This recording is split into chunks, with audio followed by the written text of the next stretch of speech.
Hey, real quick. This episode is brought to you by W Energy. If you're the type of person who pulls late nights watching anime, gaming, or deep diving into lore wikis, W is basically made for you.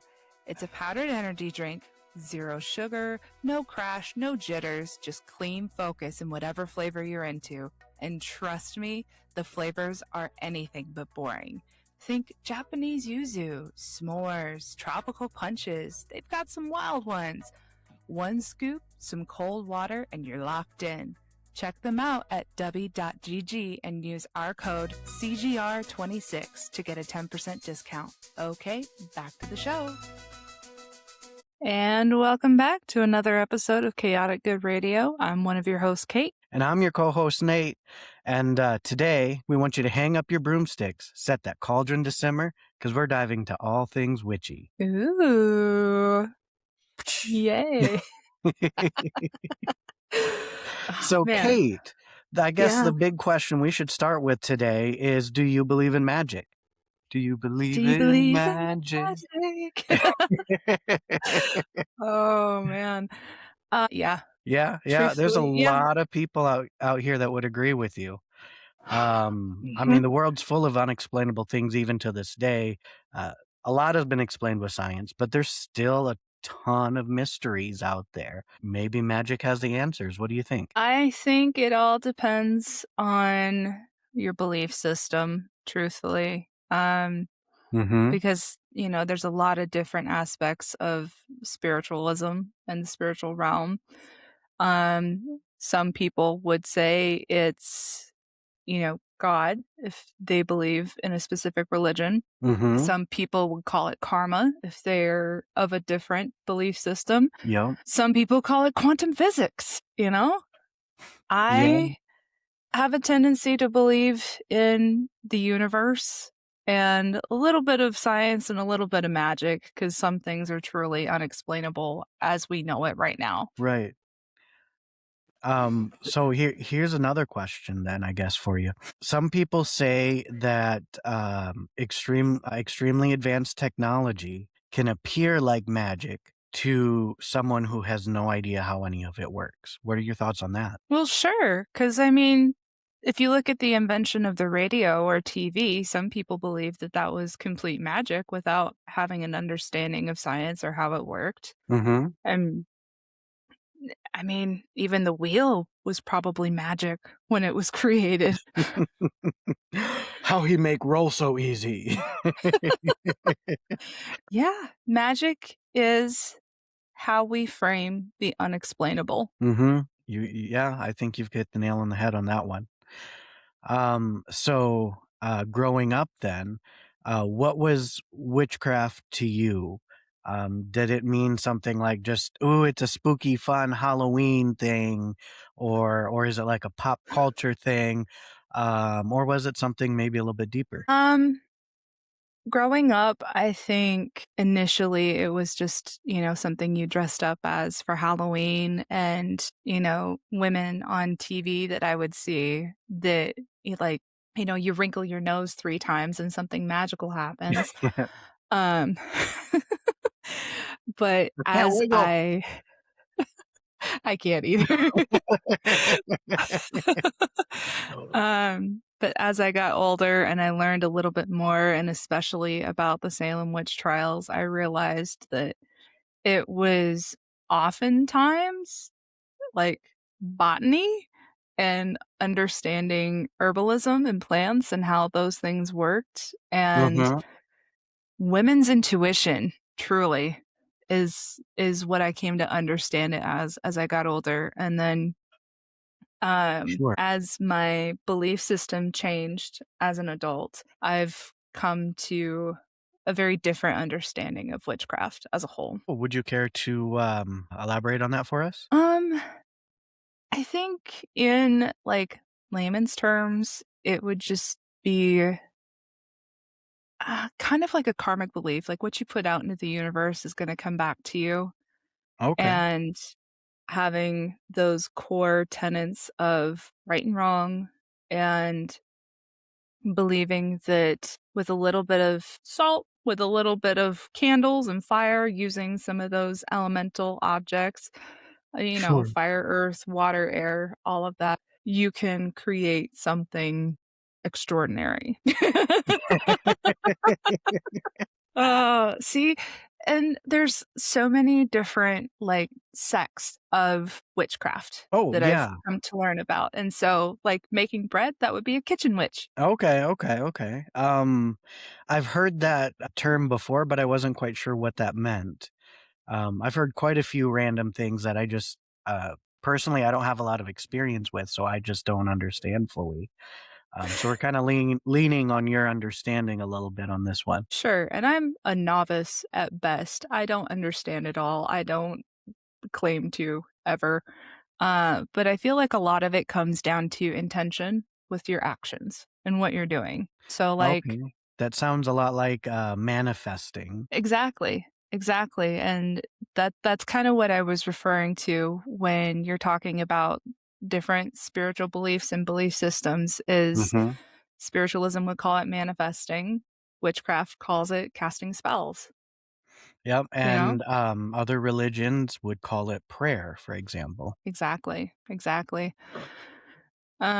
So kind of looking back into history a little bit and what witchcraft originated as, um, and I touched on this a little bit too, was that it was very often women who were midwives or shaw women or apothecaries who used herbalism and their knowledge of plants and animals and the elements and used those to benefit their neighbor and help people most of the Honestly time. honestly, that sounds to me like really, really early primitive, like, medical care. It was, but because people didn't understand it, they called it witchcraft, and it wasn't necessarily called witchcraft until the formation, like, honestly, the fall of Rome and the formation of the Catholic Church. Um, Oh, and so is any that where sort we get the term from? Is from the Catholic Church? um, early religions in Christianity because, like, in Judaic practices, there isn't anything specific written about witches, just that you should not perform witchcraft. And so there was no explanation, there was no real definition of it. Sure. Um, but as time progressed, humanity progressed, all of these other religions started forming. The written history that we have is primarily from Western civilization. We don't have a whole lot there. Witchcraft isn't necessarily a thing in Eastern cultures. They called it something different. Okay, okay. Um, but as the church progressed, they claimed any sort of these like miracles, quote unquote, that were practiced or performed had to be demonic. And so they branded anything unexplainable as demonic or witchcraft. And then this is when the witch hunts started picking up. So, like, you've got Sure. people dying from unexplainable diseases that they couldn't prevent because they didn't have medicine, Right, like, or how many people have gone because of, things like cancer or stuff like that or hidden diseases this, but like with the Black Plague, yeah, there were priests and um, clergymen who would put on, the mask, the plague mask with the cloaks and everything. And sure, Monty sure. Python did a beautiful job. Oh, they really did that one scene with, "She's a witch, she turned me into a newt.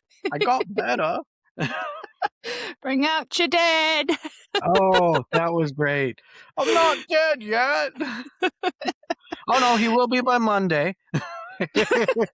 Exactly. Exactly. So a lot of things like that were blamed on witches and witchcraft. And Sure. because a lot of Christian and Judaic, well, Abrahamic religions, we'll put it that way, are patriarchal by nature. So it's very misogynistic, and they were going after women because we could get into a whole nother thing about patriarchy in general. But Oh, yeah, Um, yeah. Hey, let us know in the comments down below if you wanna see that episode. yeah, I'd love to talk about the patriarchy.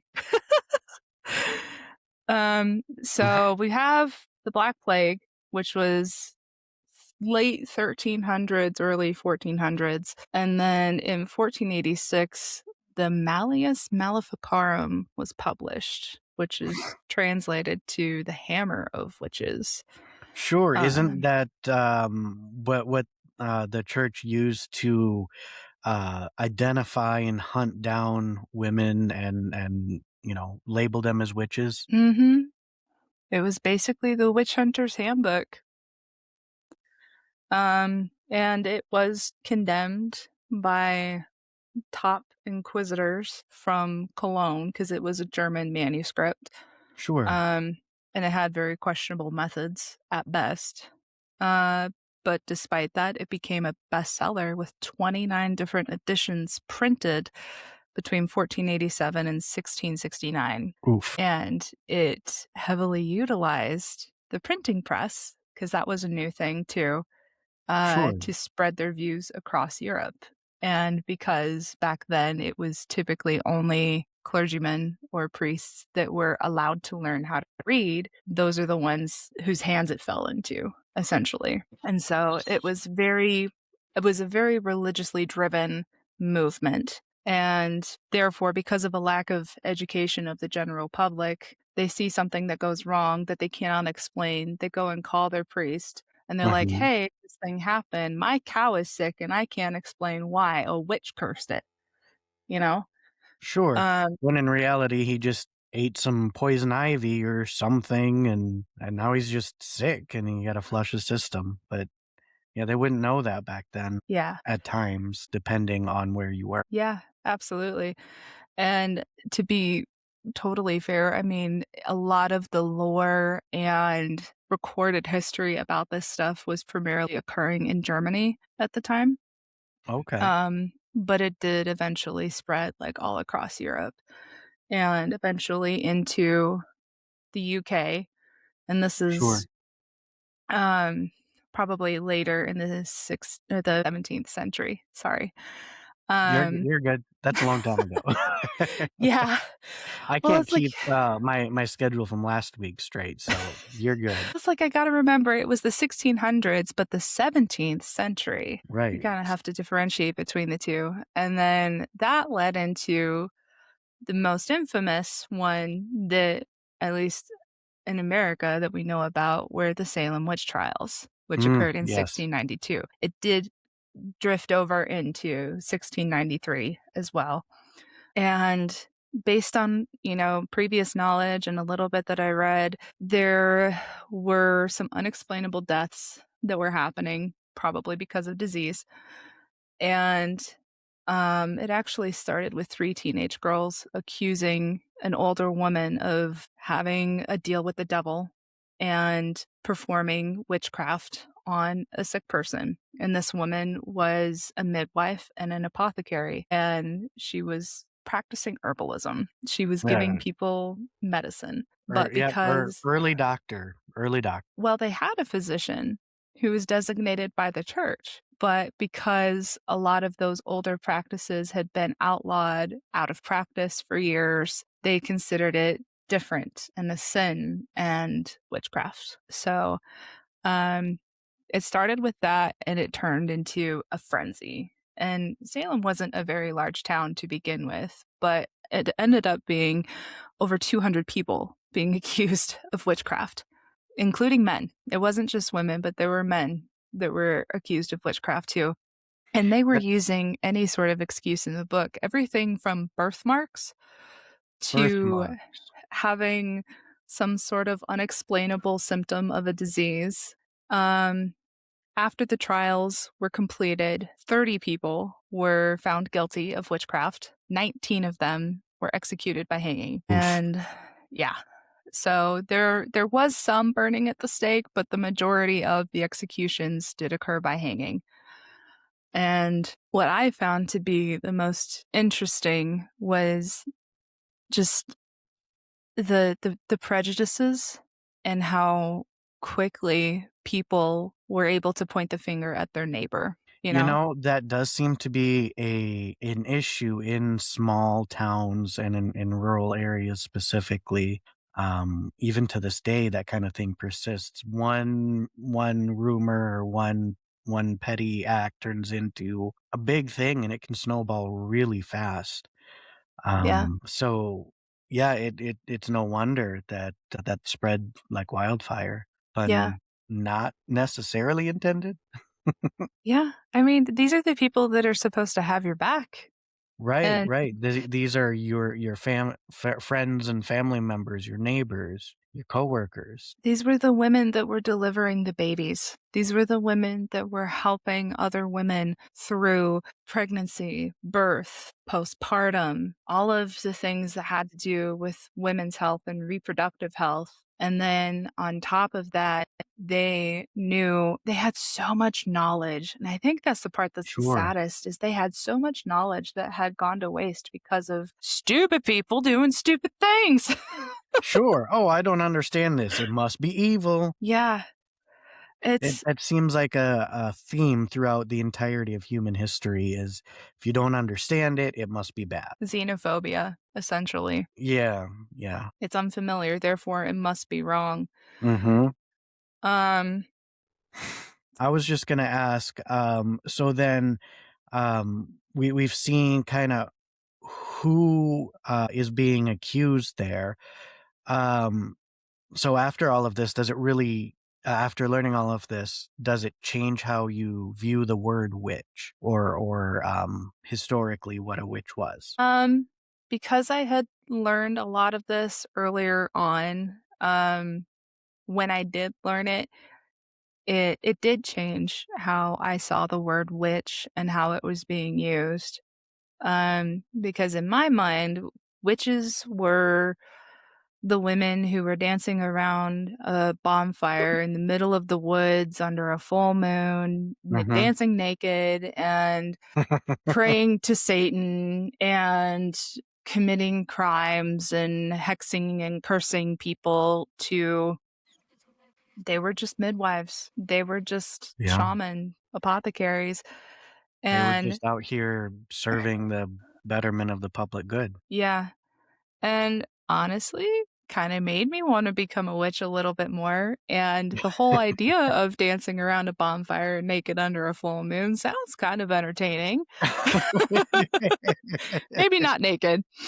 I was Um, gonna say, fire hazards are a real thing, and I personally, I wouldn't wanna get burnt like that. I Imagine don't that know. ER visit. "So what happened to you today?" "Well, you see."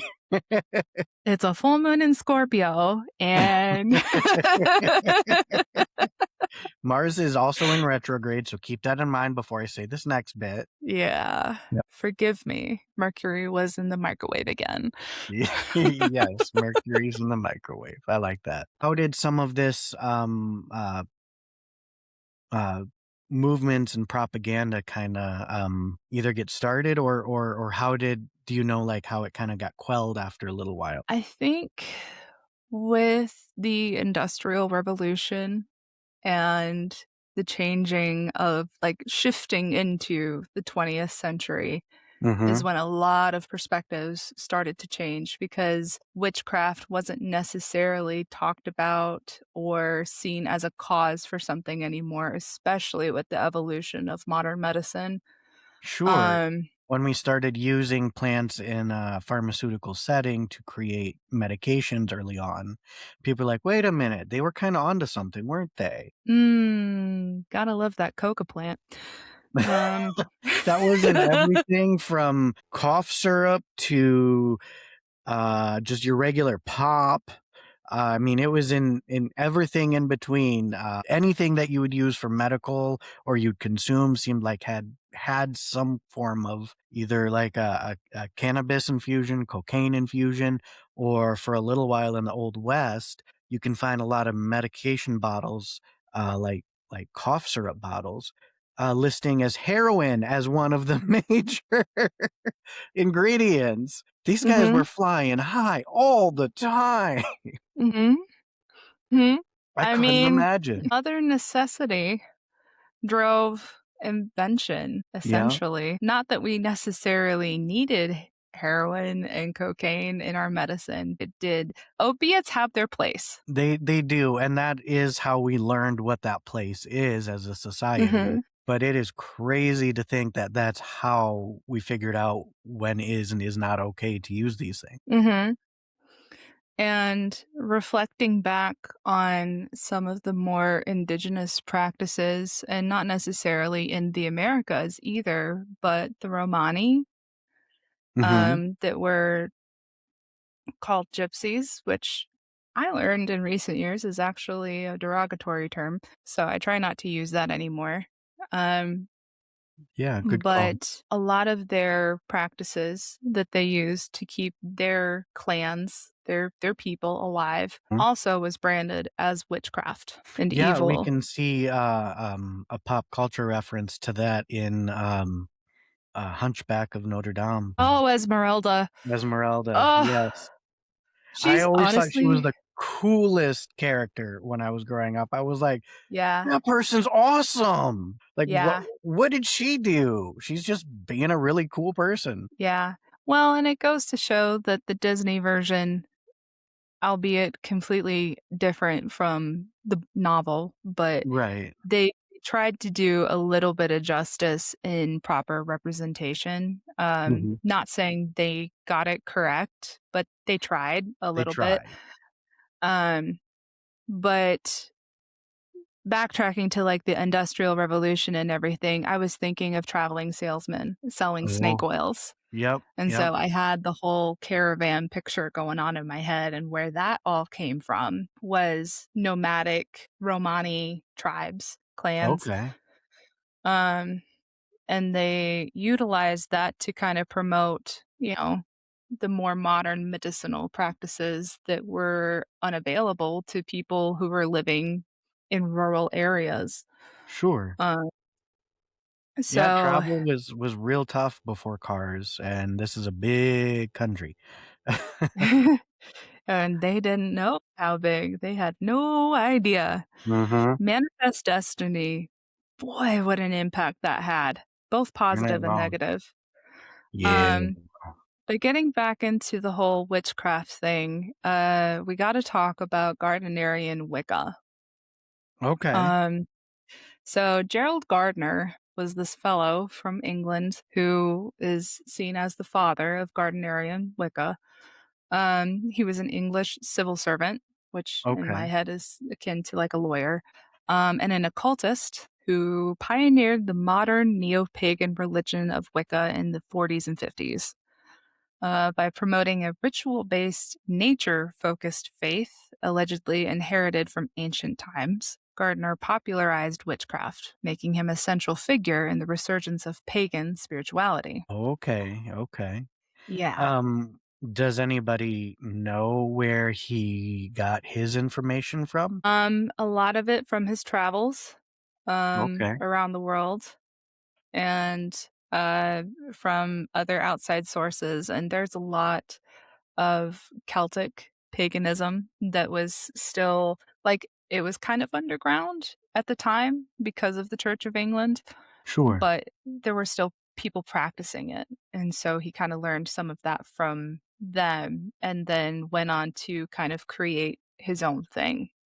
Okay. Um, and this is where we get the threefold law from, is him. Okay. What is the threefold law? So, the threefold law or the rule of three is a belief in many Wiccan and neo pagan traditions that whatever energy, positive or negative, that a person sends out, it will return to them threefold, Okay. Okay. So if you wish bad things on others, bad things 3 times worse will happen to you. If you essentially. wish good things on others, then good things 3 times over will. Yeah, Okay. it's a very basic, vague definition of it, and I know that there's so much more information that we could go into on it, but this is supposed to be just like a basic overview of Right, right, we're not witchcraft. doing like, "We're gonna learn today." Get your quills out, get your parchment out. We're gonna have Yeah. ourselves some Harry Potter classes. Okay, and that's the other thing is that particular publication took on its own spin of witchcraft as well. Yeah, I do feel like that each pop culture iteration, kinda adds its own unique spin, whether it's books, movies, TV series like Sabrina the Teenage Witch, or it's more dark iteration on, Netflix, Sabrina. Oh, sounds good. So yeah, another kind of darker media portrayal of witchcraft would be a more recent one is American Horror Story Coven. Oh, yes, yes, yes. Yeah. American Horror Story really gave us a scary version of witchcraft. Yeah. And so the interesting thing to me is that Ryan Murphy, the creator of the show, Mhm. he tends to do some research on whatever the show is gonna be about. Sure. Because like, recently he's come out with the monster, like, mini series. So he did Mhm. one on, like, the Menendez brothers. He did one on, not Jeffrey Dahmer, Ed Gein. Oh, yeah, yeah. That guy has Yeah. so many horror movie characters after him, though. Yeah, he was kinda the one that started it all, but when he did Coven, he tried to include a little bit of the history and quote unquote knowledge of the witches descended from the witches from the Salem trials, Okay. and that you had to be born with that kind of magic. But he luckily included, um Creole and Haitian practices of magic, such as voodoo and hoodoo. Okay.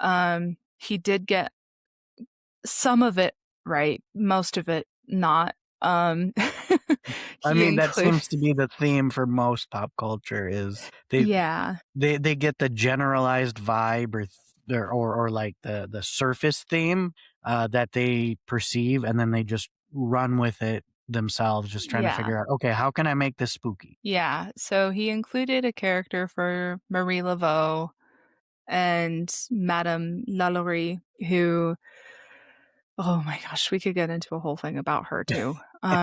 But then you have more like lighthearted portrayals of witchcraft, such as like Bewitched and Charmed. Sure.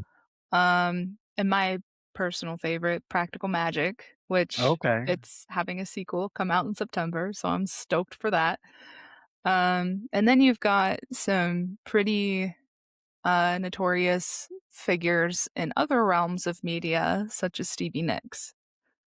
And she's Yep. never necessarily proclaimed to be a witch. She just likes witchy things. She Right. likes the whole hippie vibe and everything. And she did have a guest spot on Coven. Okay. Yep. Yeah. They inspired Lily Rabe's character after her. Okay, okay. You know, that does make sense.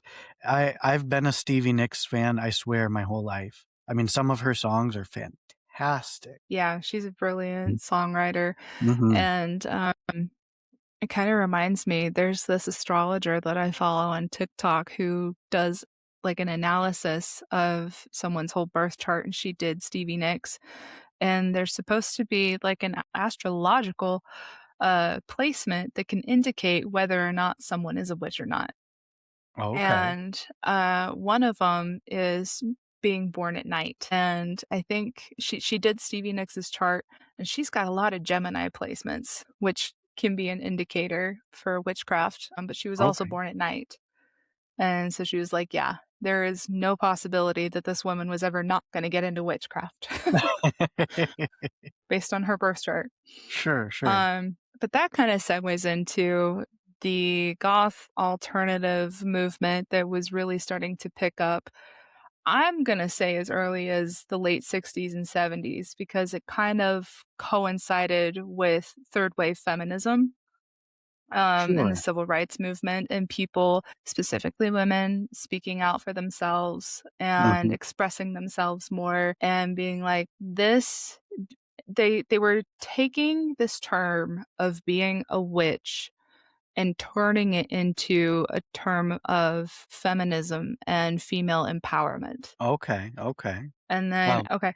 Um So as time progressed and like we're moving through the 80s and goth is becoming a little bit more well known, not necessarily mainstream, but Right. and even into the 90s. And then we're starting to get into new age spiritualism, and Wicca is starting to pick up in practice, and Mhm. people are starting to do their own research and learn about these ancient practices that Mhm. had been almost completely eradicated by the Catholic Church and Christian religions.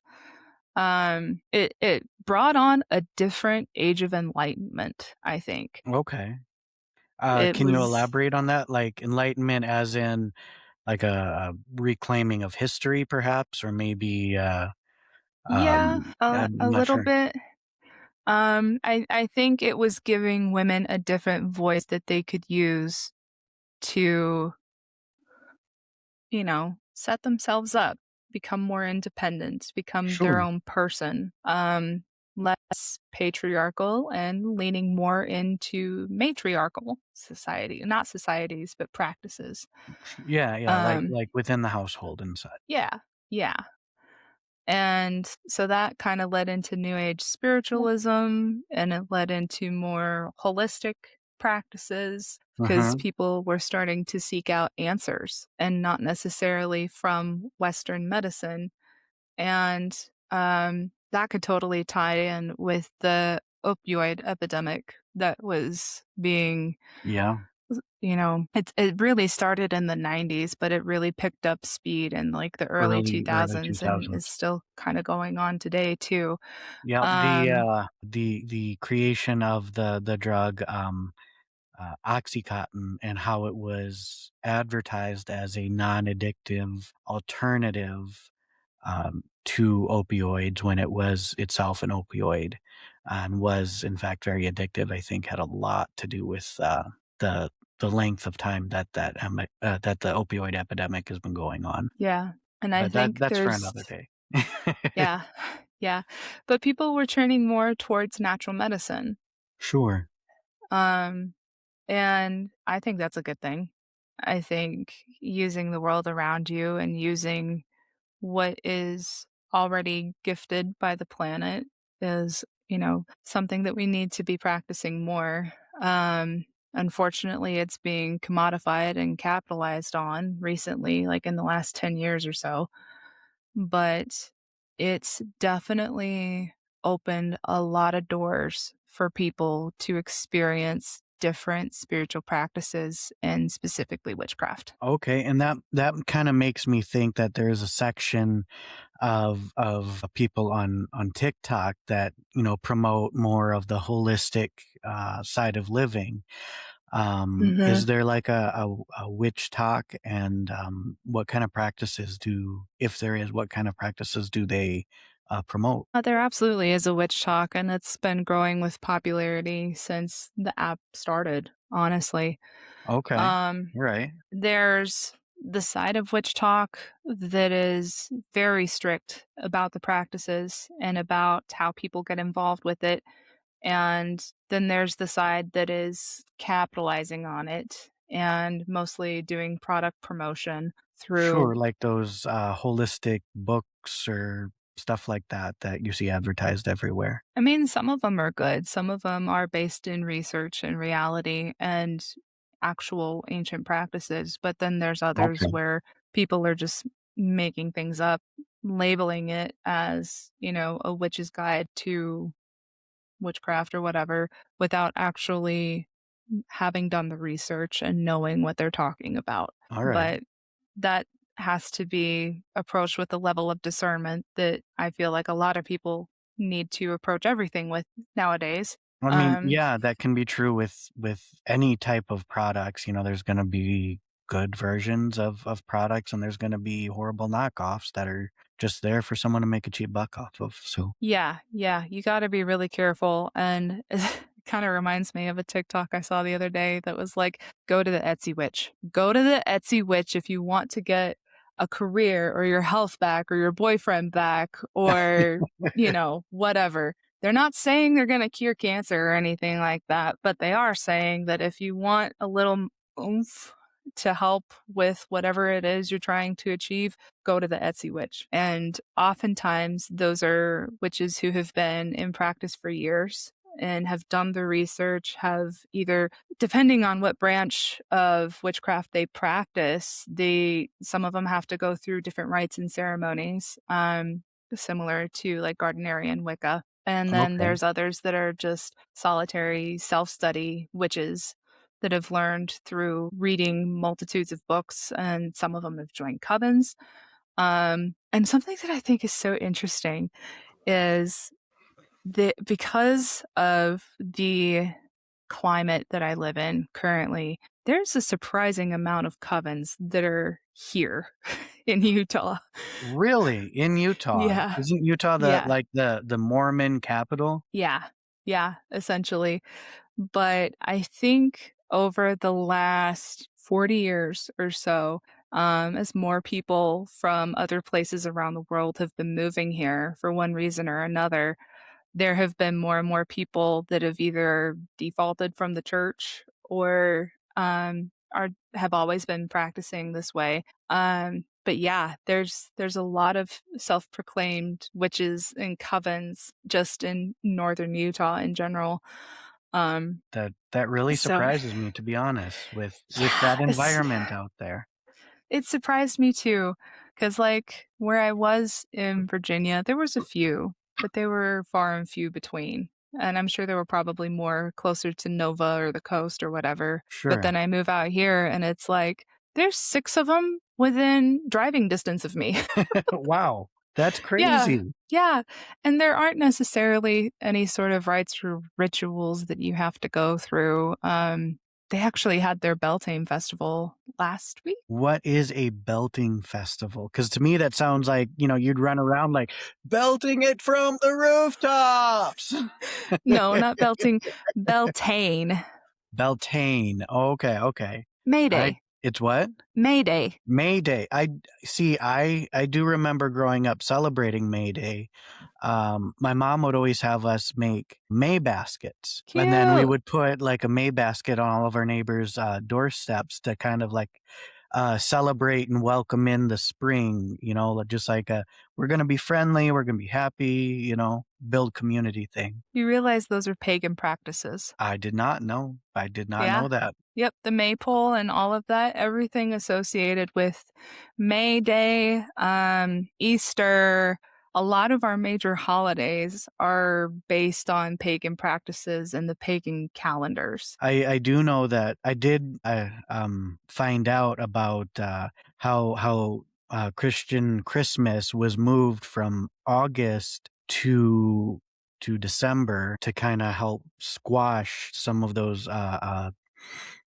pagan beliefs and kind of take over that holiday. And with Easter, the timing isn't necessarily that, but I did know that some of like the Easter bunny and the egg hunts and that kind of thing had more pagan roots. But I had no Mhm. idea about the May Day at all. Mhm. Mhm. Yep. Okay. So, Ostra, which turned into Easter, Okay. was the pagan celebration of spring and welcoming in new life and one of the first planting seasons. A lot of it is based around agriculture. Yeah. I've noticed that even well, I live in a very agriculturally rich area. Mhm. And a lot of even the local celebrations are kind of around when harvest is or when planting season is. And we have a lot of our spring celebrations or our fall festivals and stuff are all based right around, the plant cycles. Mhm. Absolutely. And let's see, Valentine's Day is one of them. Really? They changed it to celebrate Saint Valentine, but it used to be, I think, Saturnalia. I could be wrong, so someone correct me, please, if I'm wrong. But it was to encourage people to find a partner and reproduce. Yeah, Because no, what that tracks. like what else are you gonna do in the winter? um, So we've discussed some of the ancient practices and some of the modern ones. Um, do you feel uh, that the modern version is as deeply spiritual as the other versions, or do you think there's a line where some of it is spiritual and some of it is just the equivalent to buying an expensive candle? I think it depends on your approach.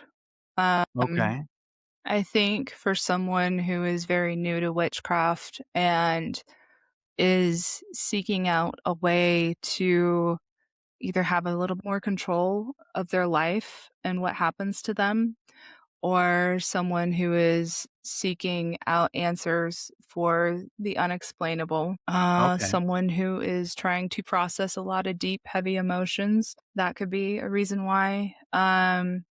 Someone who is getting into it because it's trendy, I feel like is probably getting into it for the wrong reasons.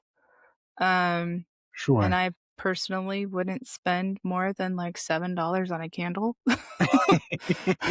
I have to say I have spent more than that on them in the past, but to be fair, the candle was this long, okay? It was like this Okay. tall, and it was a piece of wood all the way through it that would sparkle and crackle. So it was like having a bonfire in the house. It's beautiful. So kinda like a Yule log? Yeah, yeah, but in candle form. So, I mean, it was like a Very $20 cool. candle, but you Okay. know what? The crackling fire and the very gentle smell, it was Yeah, yeah. I was thinking in my head of, like, just a very plain colored candle, like, different colors mean different things when you light them, and okay. they're used for different kinds of spells, like, for example, if you wanna do a money spell, you gotta find the herbs that correlate with money and abundance and bringing in blessings, and then you gotta find the right oils that kinda correlate with that, which are derived from the herbs that correlate with that, and then anointing the candle with the oil, rolling it in the herbs, and typically it would be a green candle because green money. Yeah. Okay. Um, Is and now in the US culture, money is generally printed on green. Other cultures, it's different as far as what inks mhm, and colors that they use. Is mhm. there a different color that other countries might use or utilize, or is there a different meaning why green is the color of? I think it's gonna be different depending on your culture. I think it's not a universal, like, hard rule or anything Okay, like that. Witchcraft is very subjective and very personal, okay, in my experience. And I feel like if you feel like you need a purple candle and rose quartz and I don't know, rosemary and sage, and you're going to anoint it with clary sage oil for whatever reason, then do it. If you feel called to it and you feel like it's appropriate and you did a little bit of research on what these elements are supposed to bring you, mhm, then do it. Educate yourself before you walk into your local mystic shop. And oftentimes, the people who are running the shops will be able to give you advice on what you might need, some of the supplies that you might be looking for. Just tell them, hey, I'm having a hard time with my career. And I'd like to do a spell that will either open up a new opportunity for me to go make more money or for me to get a raise. Is there something in here that you have that can help me with that? And I'd be willing to bet they'd be elated to help you and help you find the right things that you need for your practice.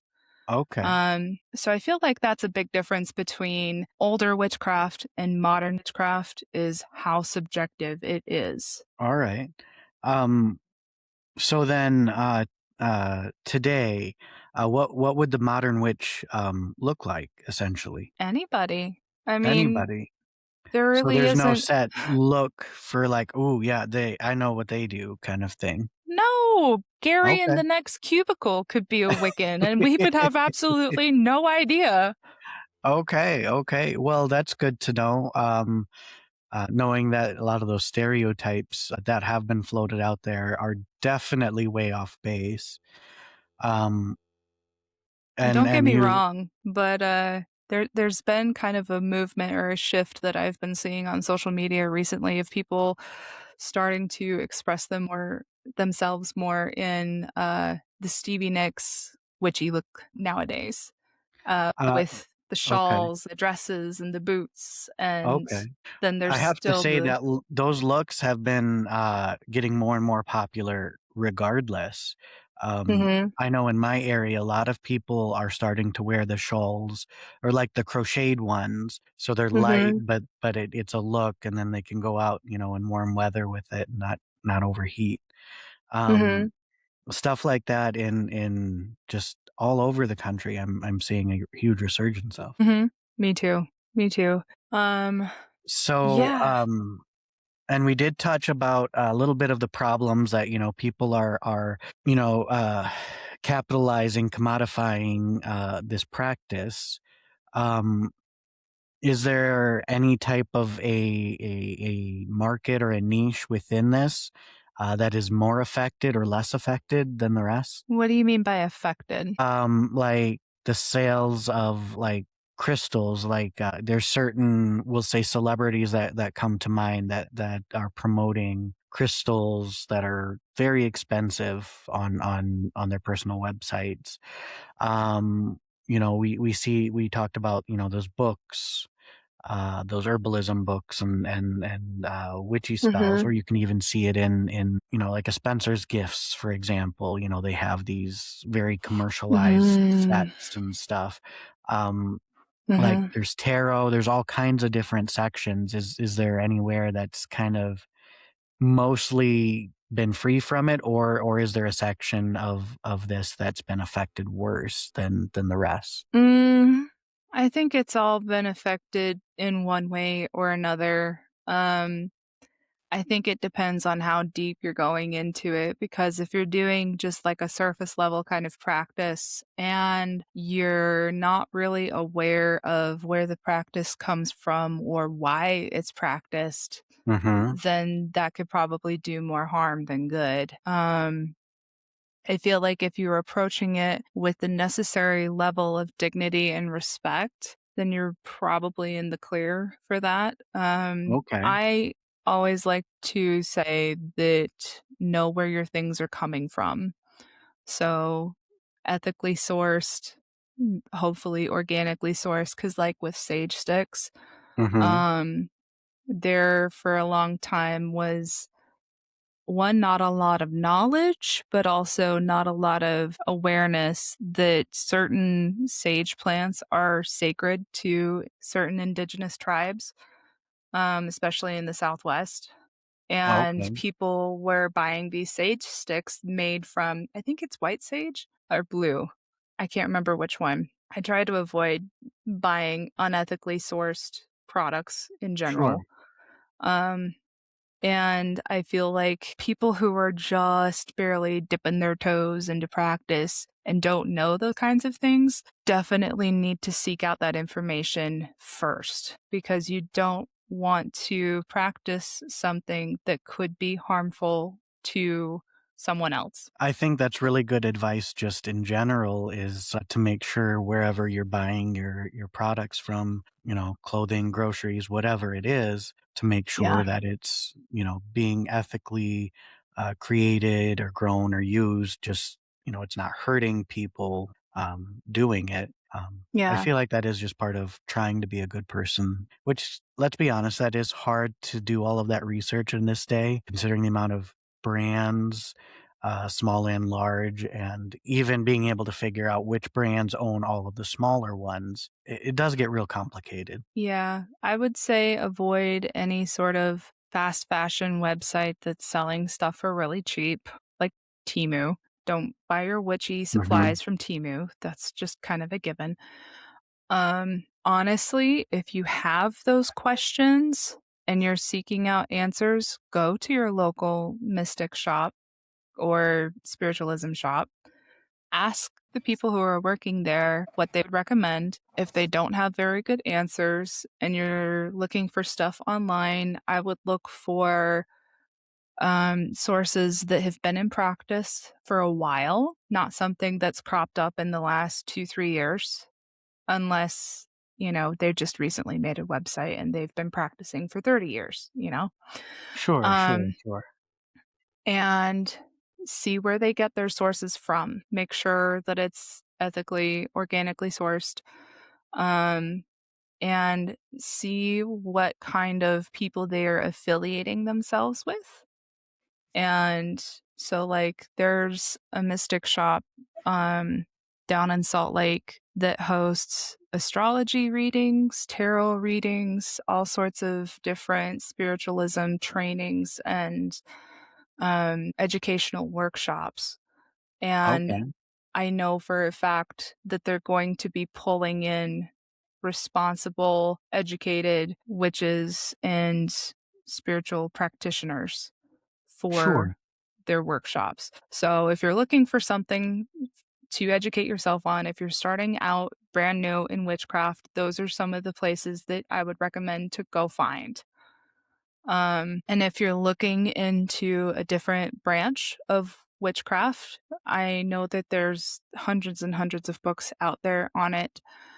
Um, but a lot of the sources that I have found started publishing their books probably back in the 70s and 80s and have continued to practice since then because they have done the research, they have Sure. been doing the practice for years and years and years, and they've learned things as they've gone along.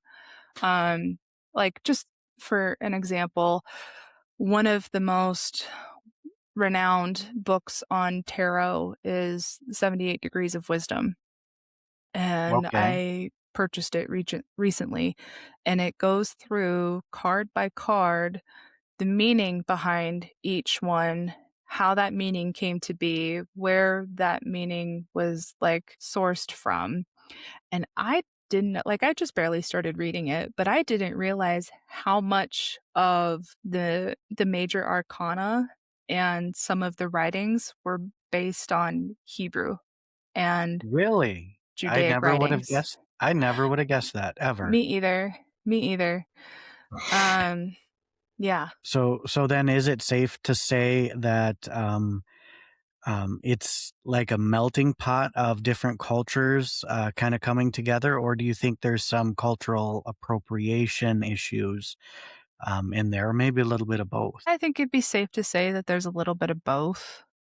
Um, I think in the last 40, 50 years, a lot of people have put their own spins on things because that's what worked for them. Sure. Again, it's so subjective. It's so subjective. So it's really hard nowadays to kind of discern what's actual practice or what just happened to work for that one person. Okay. Um, Now, is there a difference between the two? Like if something can continuously work for a person but not for other people, does that count as just a lucky thing, or is that their personal practice? I think it would be their personal practice, and the way to kind of discern between the two, I think, would be look at what they're promoting and if it has connections to like recorded, researched practice. Okay. So it does sound like you've got some experience practicing yourself. Is that safe to say? A little bit. I would still consider myself a baby witch because I have been out of practice for so long. Um, Okay. I know a couple things about herbalism. I know a couple things about witchcraft, and some would call it manifesting. I would call it bringing in good karma. Okay. Um, and I'm going to be perfectly honest, I started my journey on TikTok, but I found some practicing witches who had been doing the research for years and were providing resources that had been backed by several different practitioners. All right. So I went and got those books and I started doing the research and the reading myself, and then started practicing, little baby spells here and there to Sure. see, what would happen. Kind of a little bit of a story time. There Ooh, was story a time. particular yeah. There was a particular friend or ex-friend, I guess, that I had a falling out with. And disclaimer, this is not me promoting anyone doing this at all ever. This was a lesson for me. This was a mistake that turned into a lesson. So we had a falling out and I was mad. I was angry. And so I went and I searched for a spell that would send that person all of their negative karma, whatever, back to them. Okay. Um and I put that bitch in the freezer. um it had something to do with a lemon, and I did a protective spell on myself so that it wouldn't come back to me, and did the spell on them so that every negative thing that they said or thought or did directed at me would just go back to them. And kind of with that threefold law, just 3 times Sure. on them, because I was angry and they had said some very, very nasty things about me. And I was not in a good headspace to be doing this. So that was my first mistake. Is I should have been in a much better headspace to be doing this. My next mistake was probably not doing enough protective spells for myself. And looking back, I probably didn't need to do the spell at all to begin with, because it was negative. It was trying to cause harm to someone else, which I shouldn't have been doing. Right. So put their name on a piece of paper, put that piece of paper in a lemon, wrapped it up in foil, and put it in the freezer for 3 months. This could be coincidence. This could be it was going to happen anyway type of situation. It was probably going to happen anyway. She lost her job. She lost her boyfriend, and ended up moving, like got kicked out in the 3 months that after I did that spell. My. Real or coincidence? The world may never know. Who knows? But those 3 different things happened within 3 months. And I was like, well, I must be a little bit more powerful than I think. Remember what Uncle Ben said. From Spider-Man? Yeah, with great power comes great responsibility. Yeah. So I learned my lesson. I learned my lesson the hard way. I had a few other events happen to me that were not so great, not so long after I did that spell. So with everything comes at a price, and everything, like you said, has to be approached with the correct amount of responsibility, respect, dignity. Mhm. So if you're getting into witchcraft and practice, you absolutely need to learn it and learn it well and approach it with caution. Sounds good. Very good advice, I think, and not just for witchcraft, but just in life in general. Approaching any new practice, whether hobby, religious, or work related or otherwise, approaching it with a mindset of integrity, respect, and a wanting to learn and do well, I think goes a long ways. Yeah, absolutely. 100%. So now I do have a question that's kind of been burning a hole through my head here since we began. So we talked a lot about Salem, Mhm. witchcraft trials, not just there, but throughout Europe. Um, if those trials were to happen today, uh, who do you think would be getting accused? Like, do you think there's a specific group, um, or certain peoples, or do you think it would be like a panic thing where just everybody decides, hey, we're all just going to start accusing everybody we don't like now? So the reason that Salem was kind of a unique situation was because of how small a town it was and how Sure. ill-educated the populace was. Sure. Nowadays, if there were to be witch hunts or witch trials, I think the people that would be targeted the most would be primarily neurodivergent people. And Okay. I mean, in all honesty, we're kind of experiencing a mass, not witch hunt, but uh xenophobic kind of hunt. Anybody who's different, anybody who has a disability, anybody from the queer community, anybody who just Yeah. appears different, acts different, doesn't fit the Mhm. stereotypical whitewashed American norm is Yep. If you're not conforming to a certain role that you are believed to supposed to have, it does mhm. seem like people are getting hunted down for that. Not in a literal sense, but No. being berated, um, put down, used as an excuse or a scapegoat to get out of trouble for other people. Mhm. That does really seem to be the thing. Well, that person has ADHD, so clearly they're never going to be able to get these tasks done. Or that person has autism, so clearly they can't communicate with people. So we won't even look at that. It really does seem to be a thing that's been going around. Yeah. When it used to be, "Oh, your uncle's just a little bit quirky. That's okay. He still does a good job, so it doesn't matter." Well, and that could lead into an entirely other conversation about eugenics. And Yeah.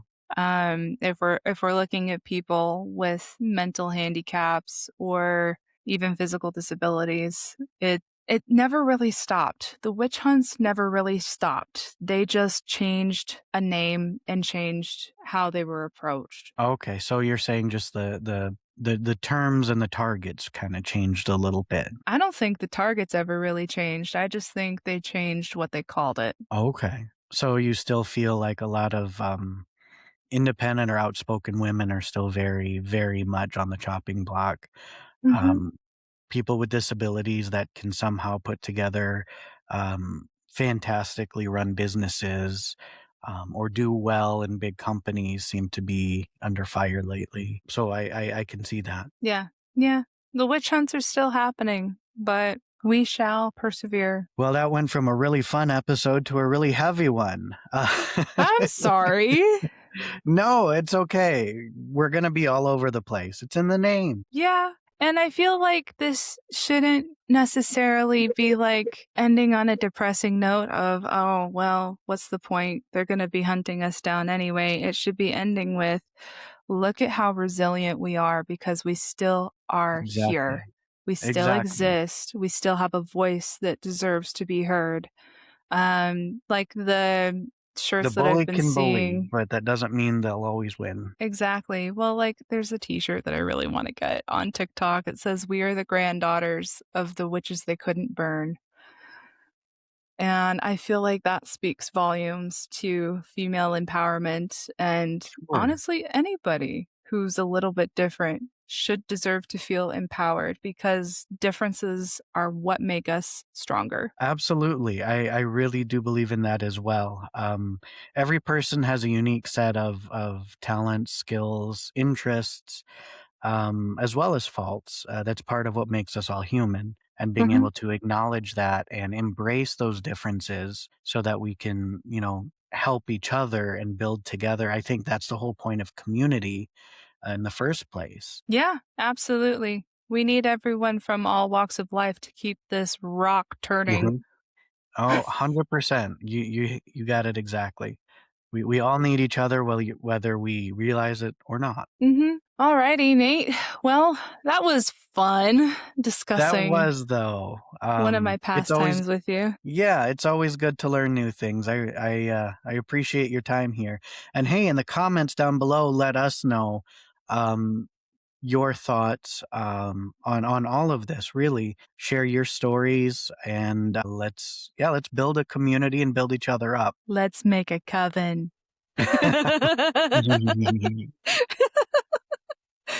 All right. Don't forget to hit like and subscribe. Thank you, everybody. We'll see you next episode. See ya.